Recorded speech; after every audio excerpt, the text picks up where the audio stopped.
পঞ্জিকা মেনে আর কয়েকদিন পরই আসছে 2024 সালের হোলি।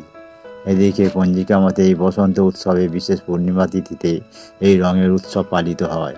আবার পূর্ণিমার দিন বিশেষ সত্যনারায়ণ পূজাও বহু বাড়িতে আয়োজিত হয়।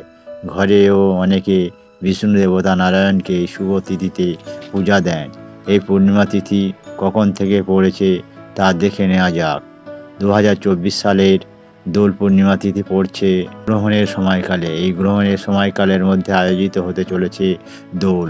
ফলে পূর্ণিমা তিথির শুভ সময় নিয়ে অনেকের মনেই রয়েছে কৌতূহল। বলা হচ্ছে ভারতে দোলের দিনে চন্দ্রগ্রহণের প্রভাব পড়বে না। এক নজরে দেখে নেওয়া যাক পূর্ণিমা তিথি। দোলের পূর্ণিমা তিথি 2024 সালের 24 মার্চ সকাল 9:56 শুরু হচ্ছে পূর্ণিমা তিথি।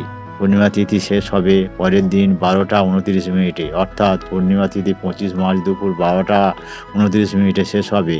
এই মাঝের সময়টিতে যদি কেউ সত্যনারায়ণ পুজো করতে চান তাহলে তার জন্য রয়েছে শুভ সময়। দেখে নিন সত্যনারায়ণ পুজোর শুভ সময়। সত্যনারায়ণ পুজোর সময় 24 মার্চ রবিবার থেকে পড়ছে দোল পূর্ণিমা শুভ সময়। পূর্ণিমায় সত্যনারায়ণ পুজো করতে চাইলে তা 24 মার্চ রবিবার করতে পারেন। 24 মার্চ প্রদোষকালে সন্ধে 5:45 থেকে 7:21 মধ্যে রয়েছে সত্যনারায়ণ ব্রতের শুভ সময়।